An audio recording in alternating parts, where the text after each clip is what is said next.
God is just water and pussy. Why? Because science ain't make them. God made them. You know how you know God made water, not science? Water is the only thing in the universe. You know the recipe, and you can't make none. Say it one more time, Katt, for the people in the back. Anything else, if you want to make it, you just need the recipe. As soon as you get it, you can make you some. Not this, though. God made this. And we all know the recipe. H to the 2 to the O. If you put an H and an O together by yourself, you just have a hole. And you can leave a hole of water, but you ain't gonna make none.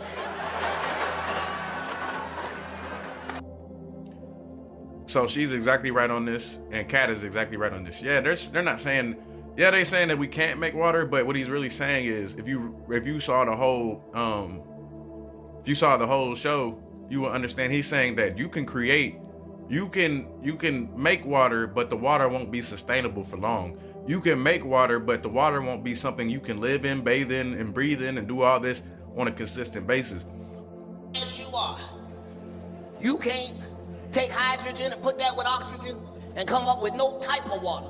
Not tap water, not rain water, not Flint water, nothing. That's because God made it. It can do 5 or 6 things by itself. It can be ice. You can swim in it, relax in it, bathe in it, swim in it, drown in it, die in it. Just like pussy. That's why they both on the list. Like most particles that are man-made, or you're talking about most elements or molecules that are man-made, normally dissipate within a little bit of time of their use. So this is what's happening is you're talking about anything that's artificially made, because it can be made, but anything that's artificially made normally is going to return back to its previous state of being, or is going to dissipate back into nothingness. So that being said, if a person says to you that, you know, oh yeah, we can create water. Yeah, you can create water, but can you create water to the extent in which we live, breathe, and do everything in existence with it? Like the guy that, what's his name? Moses or Wesley, the guy who created the, I'll probably show y'all a little clip on here, but the guy who created the machine that can turn the air particles into, or convert these air, the air into, because air is water too, but convert the air into water, right? So that's about how fast it's just making it all the time. So that's how you get so much water in a day. So that's how fast the water's coming out of the air.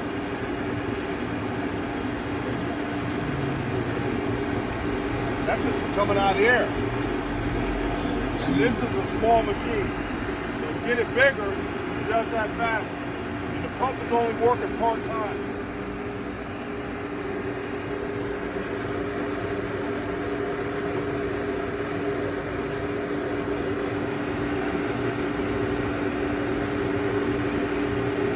And that being said, you understand that if the air is still water, we're talking about the process of oxygen. So that being said, everything in between the plane of hydrogen and oxygen, H2O, is where all life pervades and exists in this physical realm.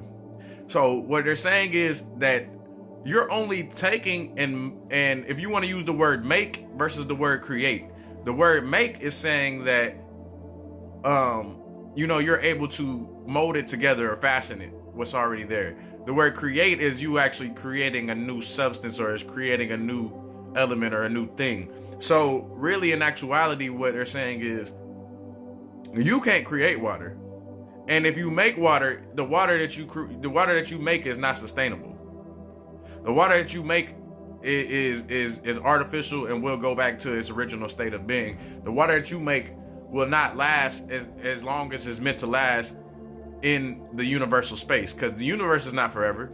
But we know that this creation is so vast and such a big amount that for people to try to claim that, oh, you can just, oh, we can make water, yeah, it's like me saying, oh, I can it's like me saying that I can let me give y'all an example. It's like me saying I can make a whole let's say I can make a whole nother city in another realm. Yeah, I can make a whole nother city in another realm. But at the end of the day, you ain't gonna be able to physically see it. So that's what I'm saying, is that until we get to the point where we can actually transmute and actually form and fashion matter on a whole nother level, then you're not even up to even understand what a creator is actually doing to create these elements and substances. They taking these substances that is done by the mind of the all, and then using these substances to form and fashion and create new realities, right? Versus a being of us, we're taking what we got from the source and using that to form and fashion create. So it's always a step down process. And once people really understand that, they'll start to understand creation on a whole nother level. Is that making something and creating something is very similar in fashion, but the only difference is to create is to make something that has a slightly different element to it. So when you think about you as a being, you were created because you're not just a composite of just multiple different entities, but you have this soul identity that is unique, is a unique signature of its own. So it had to be a new element in it, in that sense. And when we say element, we're just talking about an aspect. So that being said, if you take the soul, for example, the soul will give you the keys to understanding the rest of the vehicle. So the spirit is these forms that have to have these definite possibilities that y'all realize, that y'all say, the water, right? Water is is a very good representation of spiritual energy. But you understand that this water is only a medium space.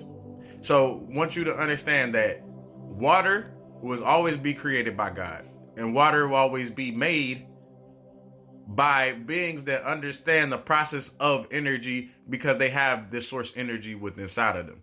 And until they get that, you cannot say you fully created water or you fully made water, because when you say you fully made water, but then it turns back into nothingness over a little bit of time, or you fully made another substance, but it always goes back into its other state too fast, it's artificial. It's not natural. Anything that's natural is the natural growth and development, because anything could be made, but is it made the right way?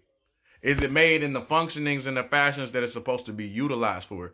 You feel what I'm saying? Like, that's my thing. They've made bananas based off of previous bananas. They've made apples based off of previous apples. They've made all type of things based off of other things that they have seen previously from that. But does that mean that it's going to last as long? Does that mean that an apple nowadays is as healthy as an apple was when it was first fresh in a new apple, and not these what they call these cloned seeds and cloned fruits, and all these cloned fruits that everybody eats nowadays? You understand the difference between artificial and real. So we'll have that conversation too. But I wanted y'all to really understand and comprehend that difference, that artificial creation will never be like natural creation. Artificial manufacturing will never be like the manufacturing of the divine and the sculpting of the divine, or the consciousness, or the higher levels of consciousness, and being able to even understand how to split the atom. Until they can even do that, you don't even need to be talking about how oxygen and water can be created. Just know that you can't create it to an extent of where it's sustainable for other folks to constantly be replicating this process. When we do that, we step more into our maturity of divine beings. Yeah, appreciate y'all. It's Bam Bam Mo. Make sure y'all like, follow, and subscribe. You know, I love y'all. You feel me? We a community. We a family over here. As I talk to y'all in my room, and you feel me, as I finna go make some music.